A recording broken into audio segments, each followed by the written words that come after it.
security was exploited by the Nepalese army, and Nepalese army again occupied the area. And the East India Company got the pretext, and it was on 1st November 1914, the Governor General of Bengal formally declared a war against me.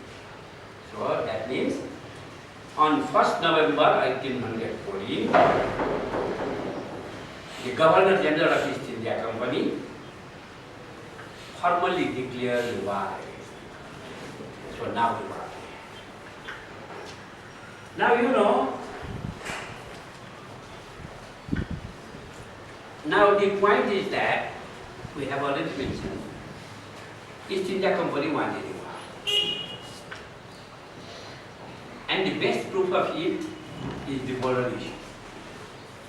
And another proof is that the formal announcement of war was made on 1st November 1814 by the East India Company, by the Governor General Lord Hastings. His name is Lord Hastings.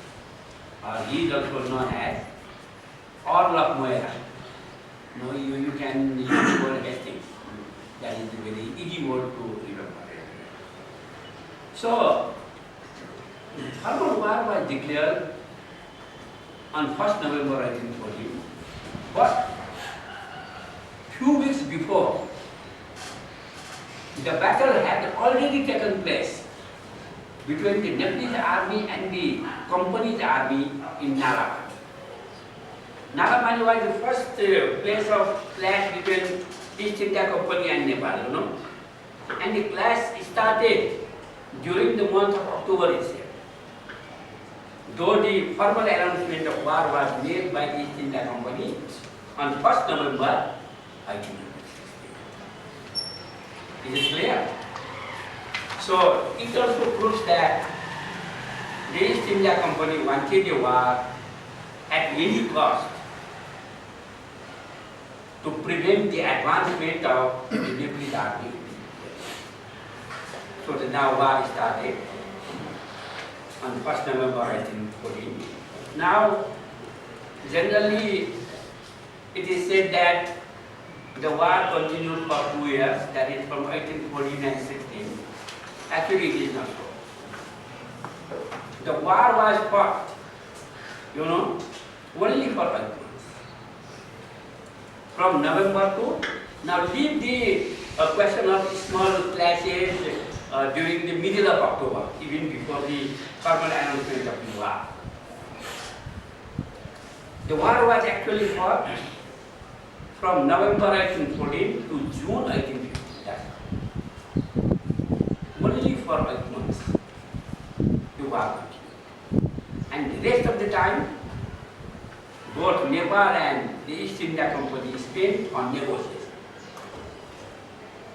After the armistice, there were long negotiations. So actually, the Anglo-Nepal War was fought only for 8 months. That is from November to June 1815. Now,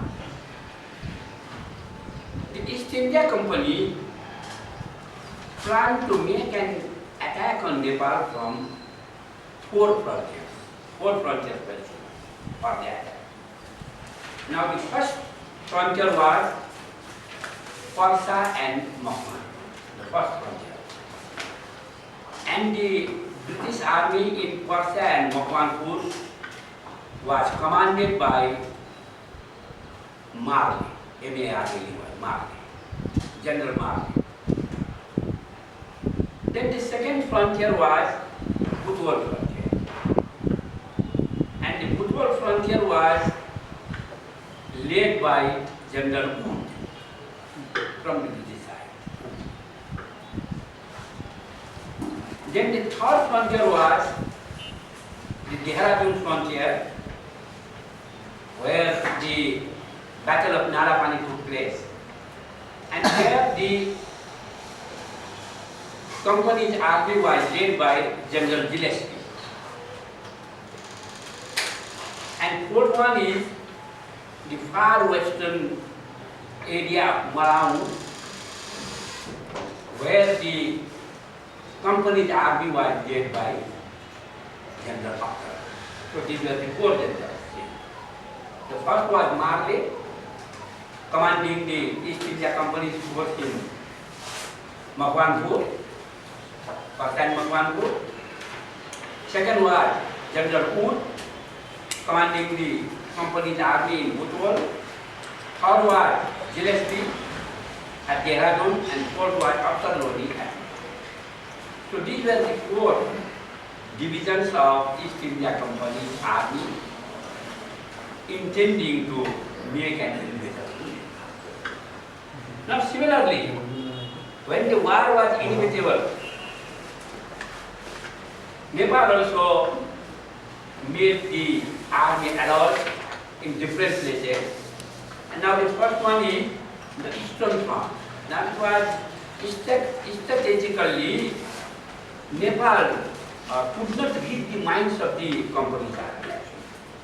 Because the company's army did not make an invasion on the Eastern Front. But the Nepalese army took great precautions in the Eastern Front. And the Eastern Front of Nepalese army was commanded by Bakhtawar Singh. Bakhtawar Singh. Then the second was the Makwanpur area was defended by Ranveer Singh. Makwanpur area. Then the Butwal area was defended by Ujir Singh.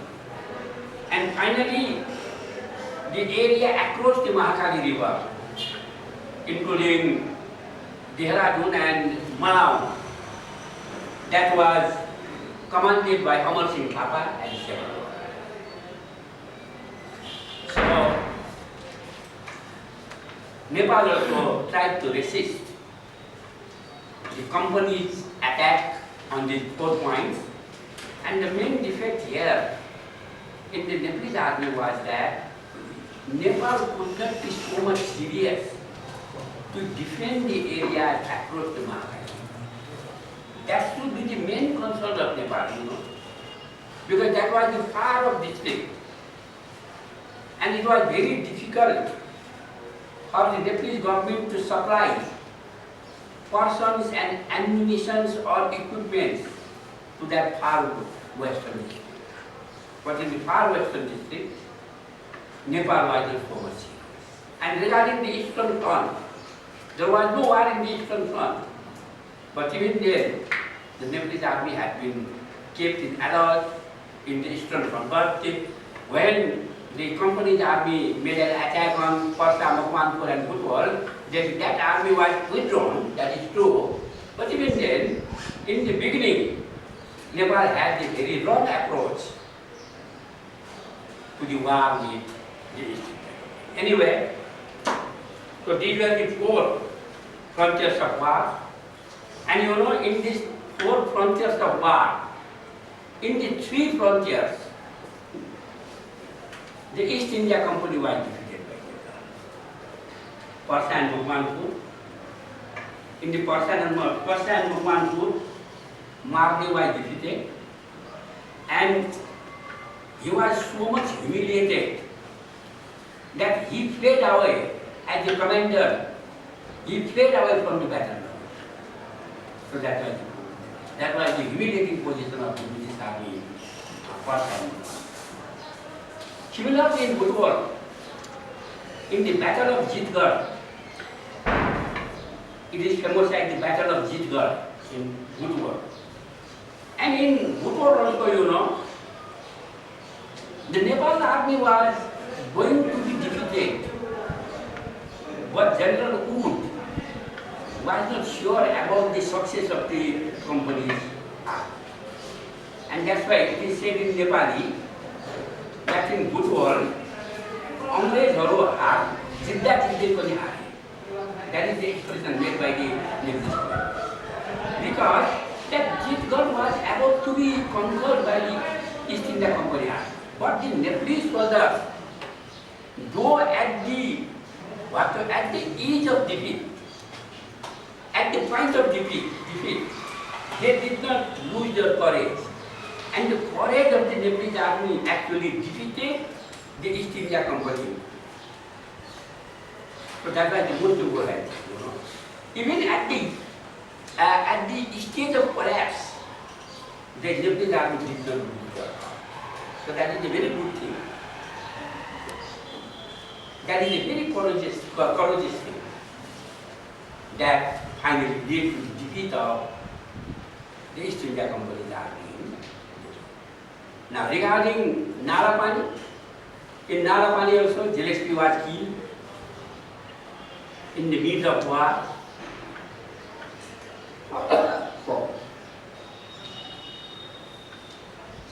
Then Gillespie was succeeded by General Martin there, and the East India Company adopted a kind of illegal means to capture the port of Nalapani by preventing the Nepalese army to take water from the nearest pond. So the Nalapani port was captured by the East India Company only after the Nepalese commander Parvata Kumar and the remaining army men left there. Only after that, the empty port was captured by the East India. Now here, I would like to mention one thing, because it is generally brought into controversy by some of the writers. Now regarding the Battle of Nalapani, it is generally said that in the Battle of Nalapani, the women and children also fought from the side of the Nepalese army. Have you heard of this thing? Everyone has heard, isn't it? That is in the Battle of Nalapani, the Nepalese women and Nepalese children also played a very vital role by fighting against the East India Company. It is generally said. Actually, it is not so, It is not the women and the children they fought. Actually, those women and children were the family members of the Nepalese soldiers. And the Nepalese army used to take their family in the fort also. Wherever they went, the family of the Nepalese army also accompanied him. And that fort, and now unfortunately, that fort became the battleground. That is quite unfortunate for Nepal, isn't it? And Nepal had no other way, because the East India Company made an attack on the fort itself. That is another thing. But the women and children, they were not actually the army men. And one person has written in one online article, have you heard the name of that online paper? That is Shetopati. It is called Shetopati. Because that Shetopati published article, not in print, but only through the internet, isn't it? And in that article, one person has written that who were those women and children? Then he said that those women must be some kind of slaves from the West. So that is his argument. But I contradicted that view, and I also published one online article in the same Shetopati. And I mentioned that no, they are not the army men, they are the family members of the Nepalese force. Actually, when anything, any danger came in the Nepalese army, and his family and children were with them, naturally they also would take part in the defensive activities, isn't it? And that was the real thing that happened in the fort of Nalapani. Anyway, so in Nalapani also actually the East India Company fell, because the fort of Nalapani was occupied or captured only after Parvata Kumar and his remaining army men left. Then, after they left the fort, the East India Company made an attack on Jaithak, nearby the Narapani port, and in Jaithak also the East India Company army was defeated. So in this way, in all the three fronts, the front of Pathan Mukwanpu, the front of Budwon, and the front of Narapani and Jaithak, in these places, the Nepalese army could defeat the company's army. But the main thing is that in the fourth frontier, which was a very significant fourth frontier, the Nepalese army was defeated by General Rampal. Because you know, the Nepalese army, the East India Company's army, has no intention to cross the Mahakali River, because the territory inside the Mahakali River were considered to be the parts of Nepal during the ancient and medieval. They only wanted to check the advancement of the Nepalese forces across the Mahakali River. But the irony of the defect in Nepalese army was that the Nepalese army could give a tough fight against the East India Company in all the other three sectors, but could not resist the company's army across the Mahakali River and the Malang frontier. Now in Malang frontier, the Nepalese army were defeated everywhere. And especially in the month of June, when Bhakti Thapa was defeated and killed in the Deothal War, it finally ended the Anglo-Nepal War in June. So after 8 months, the Anglo-Nepal War was ended with the collapse of Deothal, where Bhakti Thapa died. And after the defeat of Nepalese army in the fourth frontier, because you know, the fourth frontier was the most significant frontier, and the victory in the other three frontiers were meaningless when Nepal lost the war in the fourth frontier. That is the most important one, isn't it? Then finally, an armistice was signed. Yuddha Viram, that means. Armistice was signed between Amar Singh Thapa and General Rampal in May 1915. And after that, there were negotiations for peace. And in December 1815, one treaty was drafted, and it was signed by British and the Nepalese representatives, subject to its ratification by the company's government and the Nepal government. They were signed by the Nepalese representatives and the company's representatives, but that treaty was to be ratified by the East India Company and also by Nepal. Now, East India Company ratified the treaty within a week, because that treaty was very much beneficial to the East India Company. But Nepal had to suffer the heavy loss by that treaty. And that's why the Nepal government delayed the ratification of that treaty. That treaty was not ratified. When that treaty was not ratified, for some months, not some months, but for a month, to say. It was signed on 2nd December, and the East India Company waited for the full month of December. But when that treaty was not ratified by Nepal, in January 1816, the East India Company began the second phase of anti-Nepal under General Rampal, who was the hero of the first phase of war.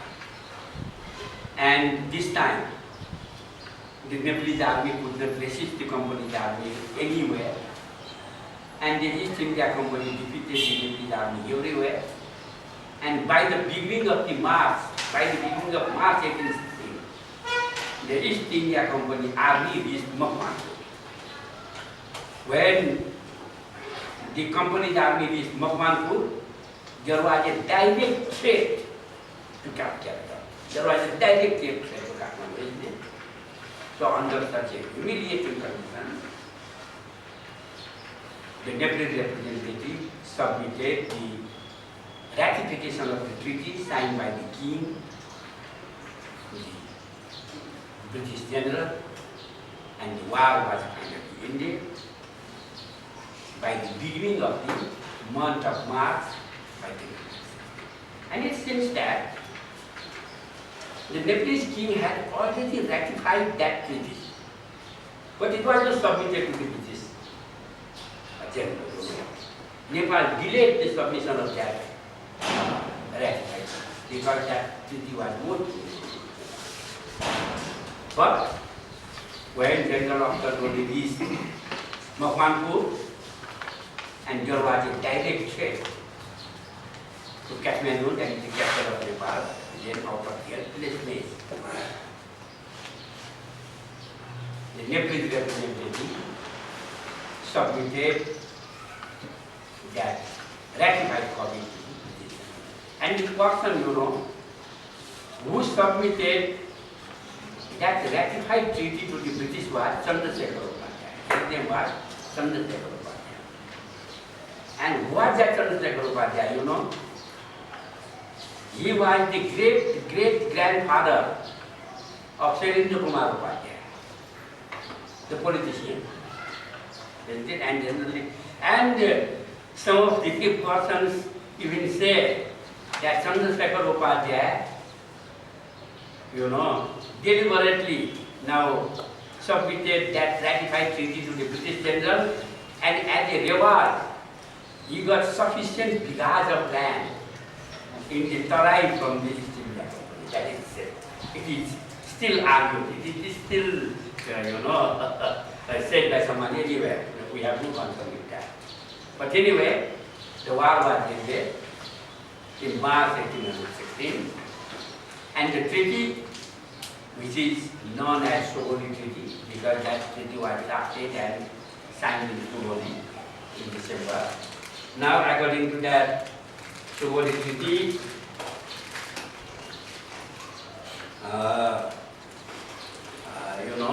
Nepal has to surrender the whole area across the Mahakali River to East India Company, and also the area east of Mechi River, that is between Mechi and Tista River to the East India Company.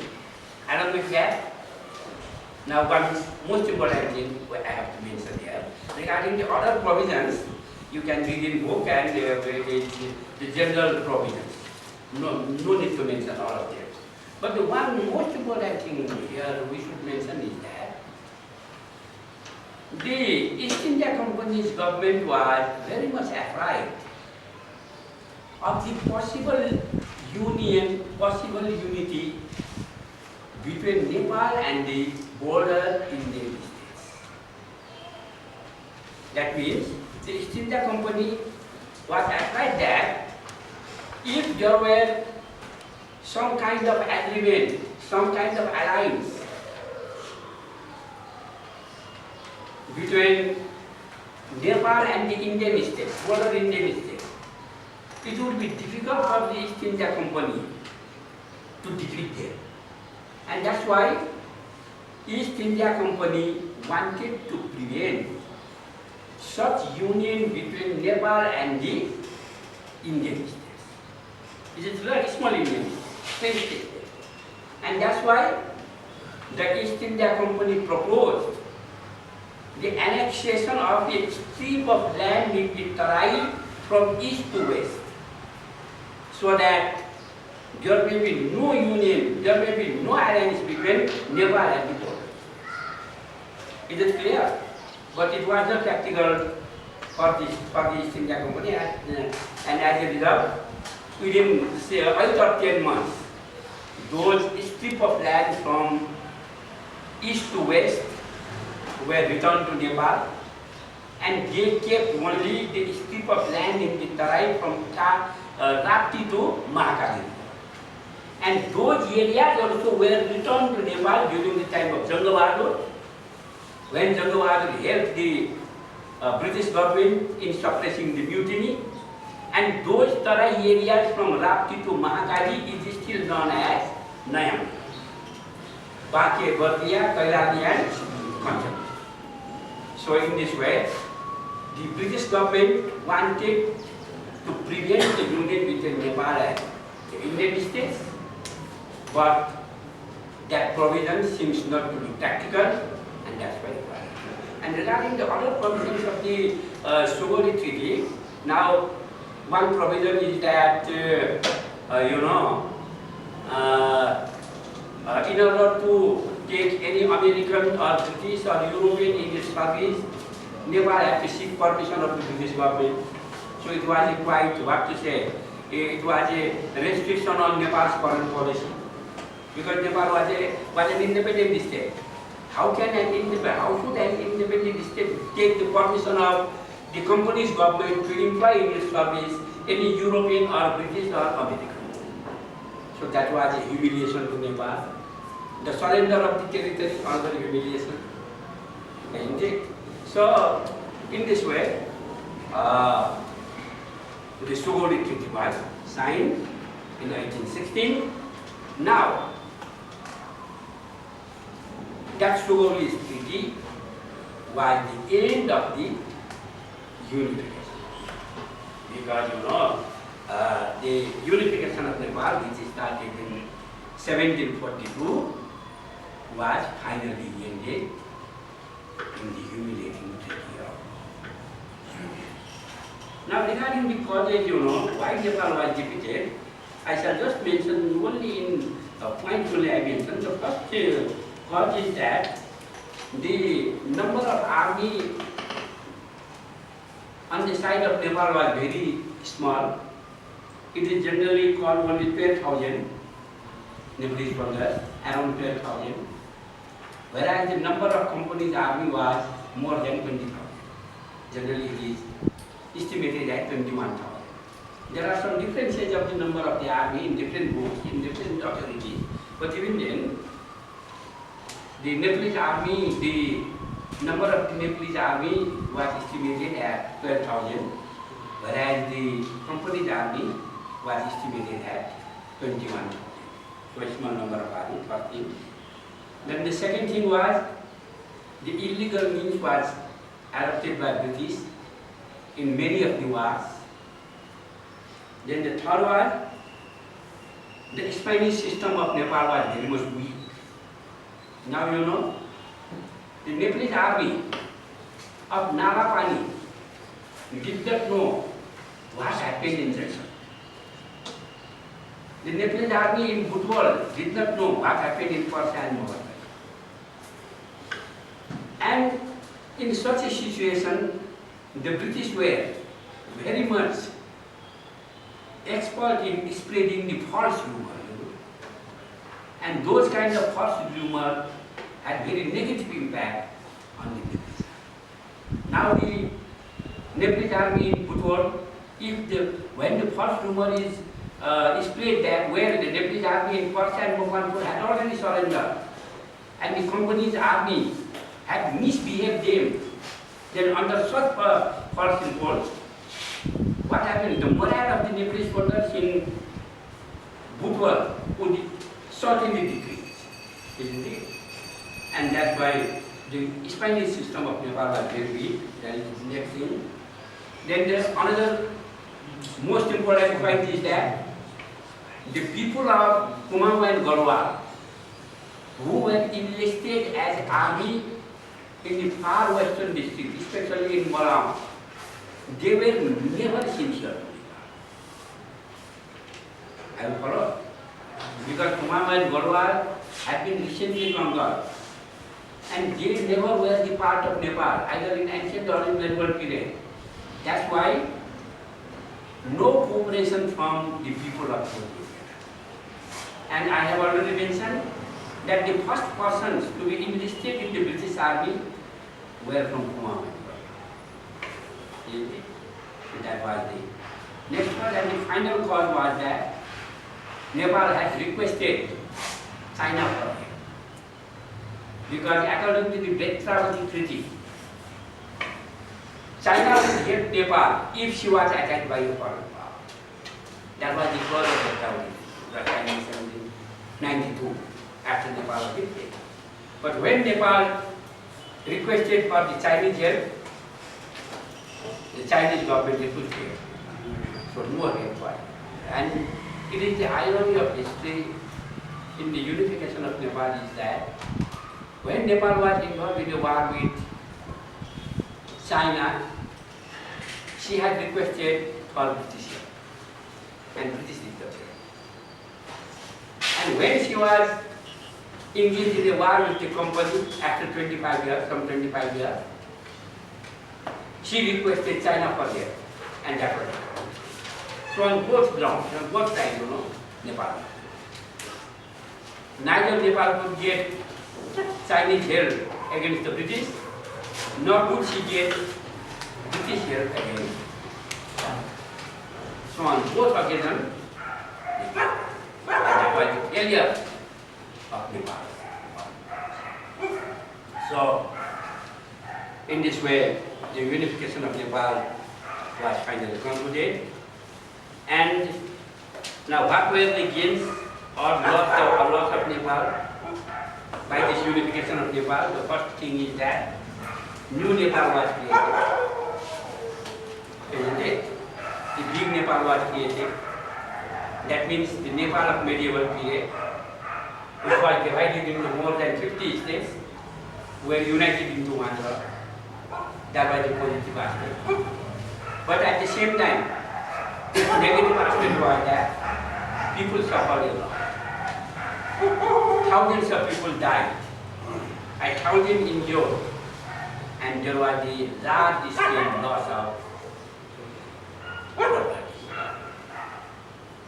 That means those new Nepal was created, the people suffered a lot. That is the first thing. Then the second thing is that the important thing is that it was because of the unification of Nepal that the regular army was founded in Nepal. Otherwise, there was no regular army in Nepal. Regular army was started, the formation of the regular army was started after the Battle of Mukwanpur, and finally they were increased from time to time. And one most important thing is that even though Nepal lost the war, which the